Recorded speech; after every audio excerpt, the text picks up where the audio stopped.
Hey, how's it going, guys? This is the REIPrintMail Podcast, and got a special guest today. It's Brandon Bateman from Bateman Collective. I'm just going to kind of go over what he offers. I know if you're already doing direct mail with you, this can give you a great lift on your response rate. But I'm going to let Brandon take it away, guys. Brandon, go ahead and introduce yourself to our audience. Yep. Yeah, of course. So my name is Brandon Bateman. If you've heard of me, it's probably in the context of Bateman Collective. That's the company I started, I want to say 8 years ago now. Bateman Collective is a digital marketing agency that works just exclusively with real estate investors. We do a lot of different channels, specifically around online marketing. That is a lot of PPC and SEO. Those are probably the top two that we do. We also do a fair bit of social ads. So while REIPrintMail is going to help you with a lot of the offline type stuff, as it relates to the online marketing side, that's our specialty. So, it's a great partnership in the making. Absolutely. And I wanted to bring him on, right? Because I personally have a lot of clients that say, hey, you know what? I'm killing it in direct mail, but I kind of want to build out a different marketing channel. And I personally send everybody to Bateman Collective if they just need a little bit more information or a different channel that can enhance their direct mail response rate. I met you guys at Collective Genius, but I've heard a lot of great things about you guys. I see you guys all over the marketing ads. So what is one thing that would help our clients understand about Bateman Collective and how to go from there? I know I'm going to be providing all links if you guys want to get to know Bateman Collective. We'd love to introduce you guys as well. Yeah, let's start by just talking about marketing for real estate investing, because there's a lot of different ways you can do it. And I like to say, more so than being a proponent of any particular marketing channel, I like to support marketing that works, right? We all like marketing that works more than we like marketing that doesn't work, because marketing can be expensive, but it gets real expensive if it's not generating revenue. If it's generating revenue, then at the right kind of return on investment, then all is well. So we recently did a survey of investors across the country to figure out what's going on with their marketing right now. And basically what we found is that across real estate investment, there's 3, maybe 4 big marketing channels that people are using. Number 1, PPC. Number 2, direct mail. Number 3, TV. And then the 3.5 sort of is PPL. Yep. The reason I say it's kind of a 3.5 is because a lot of people say PPL is a marketing channel. I don't believe it's a marketing channel. The marketing channel is what's generating the leads for the PPL company. And then the PPL company is just selling them to you a certain way. So if you're doing PPL, there's a good chance you're doing PPC or direct mail or TV or Facebook ads or whatever. Exactly. You're just paying for it a different way, right? That doesn't mean you're not doing those particular channels, right? Because PPL companies have to get their leads somewhere. So at the end of the day, the big 3, if you're talking about inbound channels, you can actually control, you can actually own, it's PPC, direct mail, TV, which makes it kind of simple, right? Because there's kind of unlimited things that you could be doing in marketing, but these are the 3 that we find real estate investors are doing a lot of. And it's been a big shift in the industry, because once upon a time, cold call, cold text were pretty big channels. It was pretty heavily outbound. Now we're seeing that investors, at least our survey mostly included higher level investors. Mm-hmm. And amongst that group, cold call was, I want to say, 3% of marketing budget right now. It's a very minimal marketing channel compared to with what all this TCPA compliant stuff that you have to do now. I mean, PPC involves that as well, or PPL involves the TCPA compliance as well. But I mean, cold calling and texting, we've seen our clients go through nightmares. And inbound leads is better. Which is a good thing for the industry, I think, overall, because we'll notice about PPC, direct mail, and TV is all 3 of them are great lead quality channels. Oh yeah. And they all enhance. So the thing is with TV, right? I love clients that come to me for TV, but when they try to monetize their KPIs on TV, I'm like, you can't look at it like on a micro. You got to look at it on a macro. What did it do for your direct mail when you sent out mail there? It gave you brand awareness. It made you the king of your market, and it uplifted your response rate. So take that in consideration when you're trying to track your KPIs, when you're trying to monetize the value of that. Yeah, that totally makes sense. And what I saw, if I was to break out the survey results, we gathered from people information about how many leads per contract they had on these channels, what their return on investment was on these channels, all that kind of stuff. And there was a few things that were kind of interesting. One is TV, actually, believe it or not, was the highest lead quality of any of those channels. When the leads do go directly to you, we're talking 1 leads converts. So it was a really high lead quality channel. Granted, very expensive. It was actually the lowest return on investment channel out of the 3. So that gives you a little bit of an idea. Now, like you said, it's not just about what you can track directly. There's going to be other stuff as well. So is there a brand impact? Could it lift the other channels? Absolutely. As far as directly tracked revenue, it had the lowest return on investment of the three. Direct mail and PPC were kind of interesting because direct mail had a pretty great return on investment, and about 20 leads per contract was what the average investor was seeing. I'm actually really curious to hear from you how consistent or not that is with your general experience. With direct mail leads is when we track it. Are you saying how many leads come in to get over the finish line to a contract? Yeah. So on our survey, it's like 22, I want to say. Yeah, I think those are good numbers there, but it goes down to the operator, right? I work with some of the elite in the market where they're closing 1 out of 10, 1 out of 12. And then my brand new client that just started with direct mail closing more at a 140 rate. So, I mean, if you're looking at averages, then yes, I would say anywhere between 1 in 20 to 1 in 30 would be about industry standard for most investors. Yeah, and then PPC came in actually at a similar return on investment as direct mail. Well, here's the interesting thing about PPC. We surveyed about 100 companies, 50 of them just whatever real estate investment companies we could find out in the market. And then 50 of them were clients of Bateman Collective. And when the PPC data came back, it actually showed a really low return on investment. And I was kind of concerned, like, this is what we do, like what's happening to our marketing channel. We broke it out. Those who were our clients actually had a really good return on investment, but those just across the industry as a whole actually had twice the leads per contract and half the return on investment compared to that were our clients segment. So anyways, if you look at PPC managed well, like under our roof, where I know like we're managing it somewhat well, not that we can never make mistakes or anything, but we see a lot of really bad stuff sometimes when people come to us with their PPC campaigns just from anywhere. When it's managed pretty well, it seems like the results are ultimately pretty similar to direct mail. The leads per contract skews a little bit lower. On the survey, 11 is the number that we had. So it depends on how you define a lead and stuff. The way that we track it internally, we include anything as a lead, even like a complete spam form submission or something like that, like a phone call that like never goes through. That was just spam or something like that. So in those cases, it's about 15 leads per contract, reported in the survey 11. So that gives you an idea of sort of what's happening across the different marketing metrics. One thing that we saw about direct mail that was awesome is it can drive massive amounts of volume. You'll see companies that are doing incredible amounts of volume from direct mail, where in a single market, you cannot drive that much business from PPC. So each channel kind of had its own way that it shines. Like PPC, what we saw was great return on investment and pretty great lead quality. TV was technically the best lead quality, but lower return on investment. Direct mail kind of came in with like not quite as good a quality as TV or PPC, but good return on investment, and the volume you could drive from it was insane.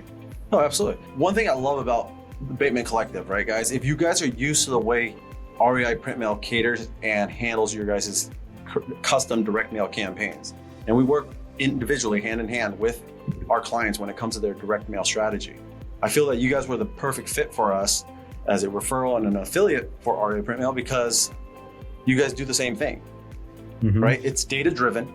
You guys are one-on-one coaching with your clients that do this. So this would be a great transition if you're looking to add an additional marketing channel, right? We have direct mail working for us. It's consistent. That's going to be our mainstream foundation when it comes to marketing with REIPrintMail.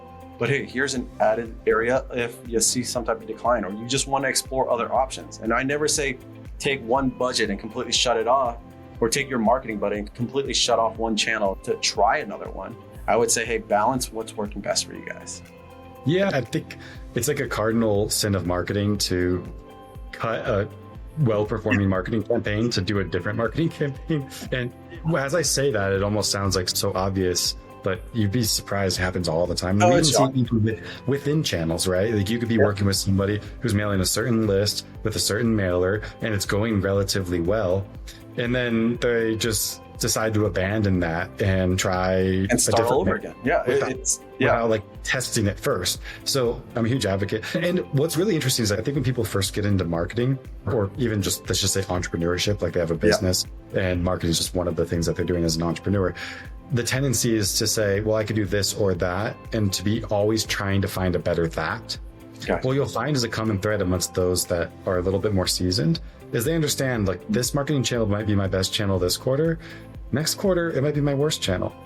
Things change a lot over time. And the fact that it's my worst channel next quarter doesn't mean it's not my best channel the quarter after that. Exactly. 100%. A lot of people, they kind of shift from the idea of let me just abandon what's okay and search after what's great. But that keeps a really inconsistent business because you're constantly starting over. There's all kinds of things moving. And what you realize is even if you're perfectly consistent with your marketing, the business can be inconsistent just with the fact that returns go up, returns go down. So as you like mature into the business, what you realize is a lot of people where they end up is they're looking for any and all marketing channels where they can get a sustainable return on investment. And they understand sometimes they're going to be higher, sometimes they're going to be lower, but it's by keeping a horse in the race in that channel that you know when it's bad and you know when it's great. And if anything, they're maybe allocating a little bit more money to the channel that's working better at a particular time, but very rarely do they actually outright cut marketing channels. The way I look at it is if a return on investment's not great, like we got to be innovating a lot to make it better. I mean, we preach to everybody, right? You want to build your marketing on a tripod. I mean, and I always refer to TV, PPC, direct mail. Obviously, I'm going to be more biased when it comes to direct mail because that's what we're experts at, but that's why we brought you guys on and said, hey, look, we are not the experts when it comes to PPC. We stick to our lane. We know direct mail. We know it to the T, and we're the experts when it comes to direct mail. Here's a resource that we love to introduce our clients and introduce our community to as here's a vetted expert in the PPC world. And talk to them because they're going to help you guys out. They're going to help you the same way that we helped you with your direct mail campaign. Talk to Bateman Collective. They're going to help you manage your PPC campaign. Yeah, it's crazy. I heard someone say the other day, this is a mastermind. Somebody raises their hand. They're like, really? This business is only a marketing sales business. That's all it is. And then someone else is like, wait, actually, it's not a marketing and sales business. It's basically a sales business because there's so many vendors in marketing. And the cool thing about being a real estate investor is if you think it's really that different to generate a motivated seller lead for you compared to generating a motivated seller lead for that other guy who's in a different market. No, it's not that different, right? It's pretty much the same. Now, when you guys at REIPrintMail, you're marketing your own services, it's like building a wheel from scratch, right? Yeah. Every time. So Bateman Collective, when we're doing that, it's like how many other people out there are trying to run campaigns to find real estate investors who want to find motivated seller leads with PPC or with SEO? Not that many people, right? So it's not super duplicatable, but that's the cool thing about this business. I sincerely wish that I could find some agency that works with 200 Bateman collectives that are digital marketing agencies targeting real estate investors. I would pay them so much money in a fraction of an instant because they would have all the lessons that I just haven't learned yet. And you simply cannot, but that's the blessing of real estate investment. So just going back to people from our ecosystem meeting Bateman Collective, how does that process look? I know I'm going to provide a link. How's the onboarding process with Bateman Collective? And what's your ideal prospect or what's your ideal candidate for joining Bateman Collective and using you guys? What does that look? Yeah, there's so many things I could say in response to what you just said. Let's talk about the ideal person first, because that's the first thing that happens. And then, of course, they'll reach out to us after that. So there's a few requirements. There could be some people working with REIPrintMail who might be doing, because I know sometimes you guys will do lower budget, like you're just sending a certain number of mailers or something like that kind of stuff. So you guys are very much built for hey, if you have any marketing budget, you could probably work with REIPrintMail. PPC is a little bit different because direct mail, you don't need a massive budget to kill it. Yeah. In PPC, if your budget's too small, it's going to be a problem. So because of that, we have our own requirements of what kind of budget we want you to have and that kind of stuff. And a lot of people hear that and they think it's our opinions, it's what we do. Honestly, it's just built on what you need to be successful. And I just could not ethically take on business lower than this. The difference is in PPC, it's an algorithmic driven type campaign. And the algorithm needs a certain amount of data to function properly. Whereas in direct mail, if somebody else is getting 10 deals, mailing 100,000 people, you could probably mail 1/10 the people and get one deal. Yep. Right? There's not something that breaks if you start to do it at a little bit lower volume. Of course, you know as well as I do, Philip, if you're not spending very much or very consistently, it's really slow game. Yeah. But it's not a broken game. Correct. It's just slow. Yeah, it just takes longer to get that deal, right? It just takes longer. Yep. So as it relates to PPC, you got to have some budget. Usually what we're looking for as a floor is maybe $5,000 a month. Okay. So that gives you a little bit of a picture of the types of campaigns you're running. When I say $5,000, I'm talking management fees, ad spend, everything together, what you pay us, what you pay to Google, all that kind of stuff. So that's the first thing to think about. The second is what kind of people do we really like to work with? The only thing we do is motivated seller lead gen. I think that's true for you guys too. Although, okay, so I'm not mistaken. So, if you have your roofing business, you want to talk to us, like, oh, can't really help you with that. We're really, really good at one thing. We just do that one thing. Now, within that context, we recently kind of broke out how long clients stay with us based on different characteristics about them. And it was really interesting. Believe it or not, the number one thing is if a client will communicate with us, if they will answer our emails, if they will give us feedback on the leads when we ask for them. If just those two things happen, they retain at 99% month over month. It makes a world of difference. So really, we're just looking for people who actually like view it as a partnership. They're not just like, I'm going to pay this money to this company and I'm going to get leads. Like, they're willing to show up on the calls. They're willing to tell us how the leads are. It's really hard for us to optimize when those things aren't happening. Yeah. So that's the number one thing that we look for in a client is just, we want to feel like we're part of your team, not just some vendor that you fork the money out to and then you just wait for the leads to come in. Oh, absolutely. Or anytime I onboard a client, I tell them, hey, I'm in your back pocket. I am part of your team as if you guys hired me. So treat me like that. I am your marketing consultant when it comes to direct mail aspects of the thing. I love that. Yeah, it makes a massive difference. Oh yeah. We know where things are broken and where things need to be improved and where there's some type of intervention that needs to happen. If we don't communicate, then it's just a one-sided flop and it doesn't work. We're just going to continue going and going until you give us feedback. Yeah. Or if it works based on luck. Exactly. Yeah, we don't like to gamble. I mean, yes, we all are part of the real estate industry, but we hate gambling with our money.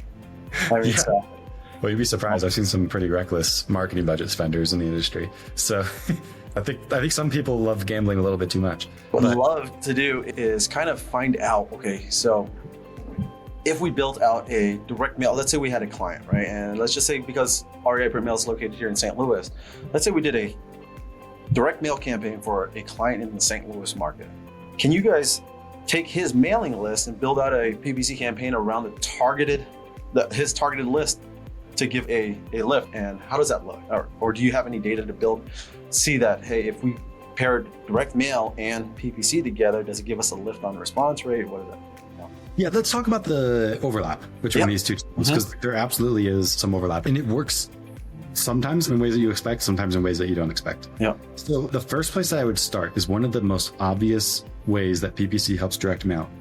Actually comes down to your branded search. And if you're sending people mailers and you think that they're not looking you up on the internet, then you're probably wrong. Oh, yeah. It makes a big difference. And what you guys probably see is that the more of an online presence the company has, the better the mailers tend to work, because those people who get the mailer and they're like, oh, I don't know, is this a scam company? And they try to search it, but they'll see better things, right? And they'll even often generate leads that come in through the website.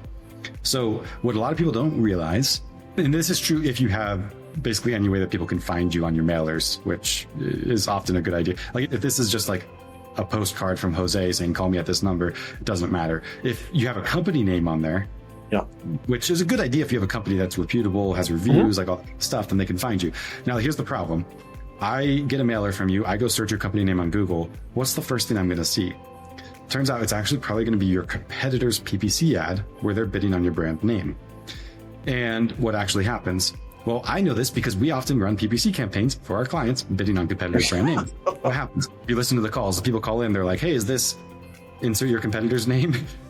And then the client says, oh, you're probably calling because you're looking for an offer on your house. And there you go. They just got your lead, right? Yeah. So there's a very real case here for like, if you're on a mobile device, you could test it anytime. You just search for like a popular brand in your market. What you'll find is you have to scroll like a long way down to actually find the listing for the company, unless they're running a branded PPC campaign. So what you can do if you're running PPC campaigns, you can make sure that when somebody searches for you because they found your mailer, you're actually showing up there. And there's two factors here. One, there's leads that would have found you that are just finding someone else instead. And two, there's other people who are going to find you only, but they actually found you and your competition instead. So now you've got competition on the deal when you wouldn't have had competition on the deal otherwise.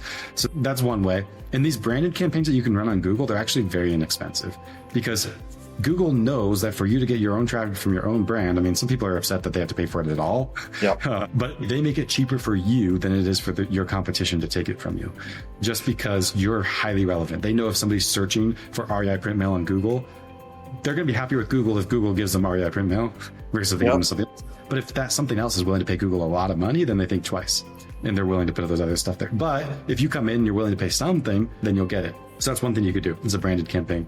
Now, the other thing that people ask us about all the time is, can you target my list? Which all marketing in the real estate investment space tends to start with the list.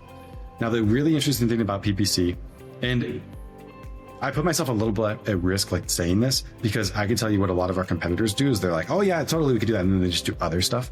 Yeah.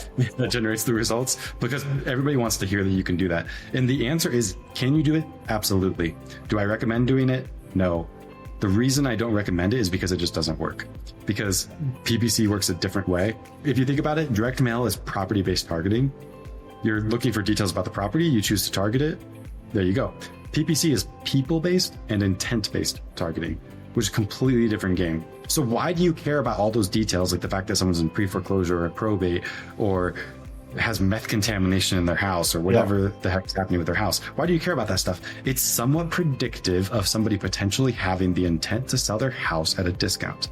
In PPC, it's cool because you can skip all that stuff and you can just see what's their intent. Like if I'm searching right now on Google for flights from Salt Lake City to St. Louis, you can know almost nothing about me and have a pretty good idea that there's a good likelihood that I'm going to go to St. Louis soon as a person.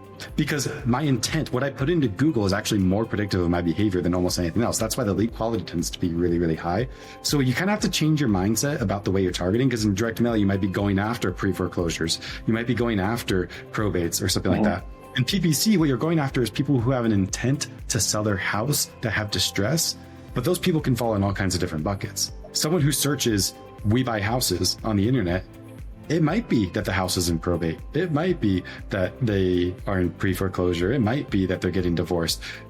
All those things could be true, and often some of those things are true, and you just don't target it based on that. Instead, you just say, look, if they're searching for "we buy houses," I can tell you what happens is you put your ad there, you only pay if someone clicks, and then when they click, it's going to cost you money. So when you pay the money, you already know this person was actively searching on Google, and then they looked at my ad and they decided to click on my ad, right?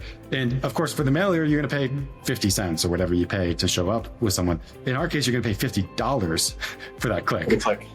But you know it's really high intent, right? Because then it's going to have a 20% chance of becoming a lead. And then that lead is going to have a really high close rate into deals. Hence, we get to our $3,900 average cost per contract across our clients. Got it. No, that's great. That's great insight for our clients too, because they already have the mindset, if you're doing mail, everything's really front loaded at this point when it comes to your marketing budget. With PPC, you're paying per click. So guys. Yeah, you pay per click, and we'll notice there's a big distinction. And this is, nothing's good, nothing's bad. It's all contextual. It's just different about different marketing channels. For mail, someone's going to get that postcard today. They're going to put it on their fridge. They're going to call you in like 6 months. Like weird stuff happens. It has a really long tail, which is cool. It's part of what makes it compound as a channel. What you'll notice about PPC is the money you spend today doesn't get you leads in like 2 years. It gets you leads right now, or it doesn't get you leads. Now, could you spend that money and use the learnings from it to get better at driving leads tomorrow? Absolutely. So PPC absolutely ramps up, but it's because the spend gets more efficient. It's not because it takes you a long time to get the lead from the spend.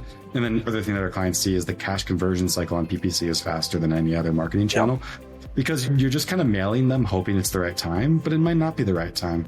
And then with PPC, the fact that they're searching right now, people only search for a reason. Nobody ever went to Google and searched for something for literally no reason. There's something happening in their life that triggered them today to go to Google to make a search. So what you'll find is you'll catch those leads at the end of their process, where it's like, if you had gotten that lead from a different marketing channel, you may have been nurturing them for a long time. And then at some point they decide, okay, I've got to finally do something about this. And that's the point where the PPC lead would have come in. It's a faster cash conversion cycle, which is a good thing generally.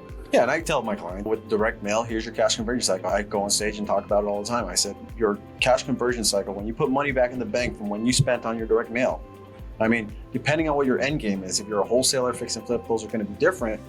But on average, we were looking about anywhere from 60 to 120 days of cash conversion cycle. So, but yeah. Now, the day that a lead comes in, you actually pay for it after that on PPC, believe it or not, because Google's going to accrue that $50 for the click. They're only going to bill you once you have $500 accrued in the account. So you actually pay next week for the Google and for the lead that you got today. And on top of that, the median amount of time between when a lead comes in and when it goes under contract is 1.3 days, which is crazy. So they move fast. Now that ignores a little bit of the tail, because you will absolutely close deals more than 30 days old. I see that data across our clients, that our median amount of time between a lead and a contract across our clients is 1.3 days. And to me, more than anything, it's indicative of the fact that many of our clients could do better follow-up. Because our clients that are really good with follow-up, they will find that more than half of their deals will come longer than 30 days after the lead came. Well, a lead that comes in through PPC or direct mail, if you just came in one time, you only talked to that person one time, you got to massage those deals. You got to work those deals, guys. This is why we enter the space. But I would say on average for direct mail, it's about 6 to 8 touches before you guys convert into a deal.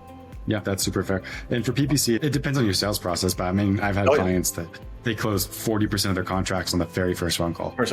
There you go, guys. But awesome. The thing is, I'm almost nervous to say that though, because it almost implies that all the leads are hot and ready to go, which is not true. Because remember, our clients who are really good at follow-up, they will close more than half of their deals more than 30 days after the lead came in. So there is a tail there, just like any marketing channel. But on average, PPC is going to be the fastest. But that doesn't mean that you don't need a fantastic follow-up system. And we help our clients. We'll give them like a templated number of touches and different time periods. But it's a thing that people often miss with PPC is because of the fast nature of the leads, we're recommending like 12 to 15 touches in the first 24 hours. Oh, yeah. Just because they're really fast. Like it comes in, it's going to be like call, text, email, like right? And probably 3 phone calls associated with it. That's already like 4 touches, right? We recommend very fast because you do have to realize this person's actively searching right now for a reason. It happens all the time for our clients. They call the lead an hour later and it's under contract with someone else. If a client doesn't have a website, then do you guys assist in that as well? Or how does that all work? You guys build everything out as far as the digital ads go? Yeah, and honestly, it's something that I think is really important. Even if a client, you can cut, let's just say you were going to be a client of ours, Philip, you come to us, you say, I just spent $100,000 making the world's best website. We're still going to build you landing pages for your PPC campaign. Okay. And the reason is on PPC, you really need a dedicated landing page to send your traffic to because websites don't convert as well because a website you have to build for SEO and PPC. Yep. And the things you do to make it better for SEO can simultaneously make it worse for PPC, like having a lot of content, for example, having a lot of links to different places on the website. Our PPC landing pages are like, you go to this page, you're either going to fill out the form or you're going to call us or you're going to leave. And those are the only options. The language is going to be very direct. We even write ads. And then for each of those ads, we write landing pages associated with them. So we make sure they click on the ad and they're going to get a landing page that's perfectly matched to the ad that resonated with them. And they load incredibly fast. They have like complex tracking and we call it lead sculpting software on them that helps qualify the leads and get more of those types of leads. The landing page strategy is actually a really integral part of the PPC campaign. And it's one of the mistakes that people make is they just spend money on the PPC. They just send it to the website. If you're converting on your website at 10%, but you could be converting at 20%, you literally are getting half the leads that you should. It's pay per click, not pay per lead. So for every click you buy that doesn't turn into a lead, you're wasting money and it's pretty significant money and you'll never be 100%, but we average about 17.5% of clicks will turn into leads, which as far as an industry, the average tends to be closer to 10%. And that just comes through custom landing pages, many landing pages built per client that are adapted to the specific ads, really fast landing pages, and the fact that we're always split testing them. So we just have a constant cycle of split testing them, making them better and better. I love it. I mean, all of these key terms that you're spitting out right here, split testing, date and statistic wise, guys, this is everything you're used to with REIPrintMail. Now you got it on a different marketing channel that would adapt really well and enhance both marketing channels. I love it. I mean, marketing channels are always different, like one from another. You'll find that really great marketers across different channels tend to be doing all the same things. Oh yeah, exactly. Absolutely. Brandon, I really appreciate you getting on here and just kind of introducing yourself to our community. If you guys like what you heard or you just want a little bit more knowledge, I'm going to include links on the bottom of this. If you liked what you heard, go ahead and like and subscribe. We're always going to bring on other candidates as well. Definitely click that link for Bateman Collective and just have a conversation with them. Get on a one-on-one with them, the same thing you did when you first met REIPrintMail. Get on a one-on-one with Bateman Collective, just hear what they have to say. Because the more knowledge you have, the better you are at your market. And tons of resources. You'll put a link there so they can reach out to us. When they reach out to us, like we've got PPC resources. We have an 8-hour-long training that shows like PPC campaigns and how we manage all the different like little aspects of that. If anybody here is listening is like a nerd and you just want to know all the details, how do we choose the keywords and write the ads and manage bidding algorithms and stuff like that, we've got that for you. If you're running PPC right now, or you've ever run PPC before and it hasn't worked as well as you hoped, one thing cool that we do that most of the time is we'll actually have an expert from our team even dive into the account, look at the PPC campaigns, I think the most important thing if you've ever failed in a marketing channel is before you do it again, you have to understand why you failed the first time. Oh, absolutely. Yep.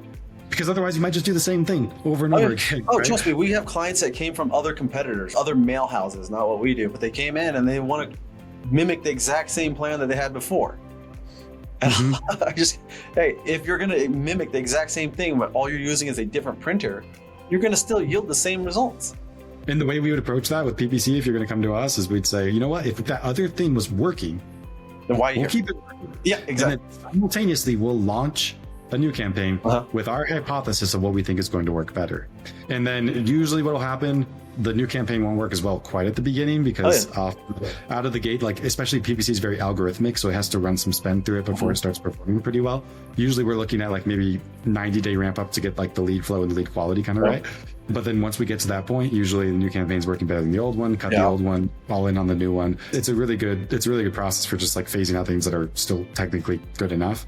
If you ever ran campaigns before, I'm telling you, people come to us for these audits and they're mind blown at the kind of knowledge we can share. It's cooler than what I can share in an REIPrintMail podcast because it's like your specific data, your specific situation, your market, and actually talking one-on-one with an expert from our team. So we'll do that. And if you just never done PPC, you can talk to us. We'll help you figure out what kind of budget's right, what data we have from your market, all that kind of stuff.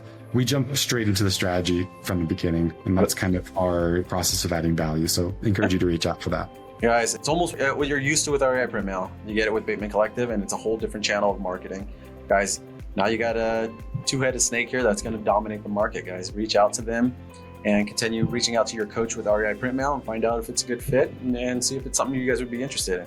But I will include the links. Brandon, I appreciate your time today, and I appreciate you sharing your wealth of knowledge to our audience here. All right, amazing. Thank you so much. Appreciate you.